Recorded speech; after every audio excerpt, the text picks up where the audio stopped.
A good tiller with strong tines is a must-have for any serious gardener.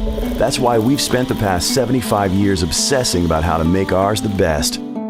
It's dawn at the Troy-Bilt testing range, and one of our engineers is getting ready for a day out in the field. Our testers put nearly 150 hours of field time on a single machine. At 8 hours a day, 5 days a week, that's almost a full month of non-stop tilling.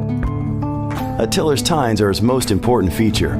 They're responsible for digging, chopping, and burying the soil. And our Bolo tines do it with gusto. They dig deep to handle even the roughest ground conditions. Sometimes you just gotta sit back and enjoy the ride.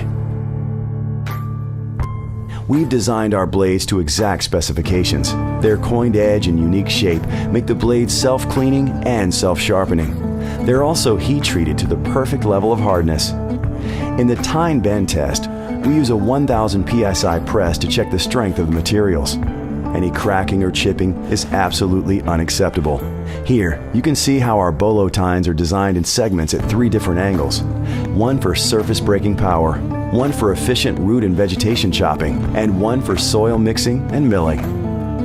Years of in-garden testing have proven that our Bolo tines are the most efficient shape and arrangement for both tilling and power composting.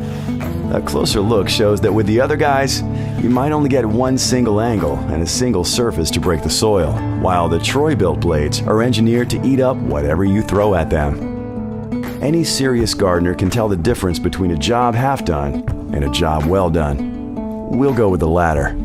To you, it's Saturday. To us, it's an obsession. It's how we're built.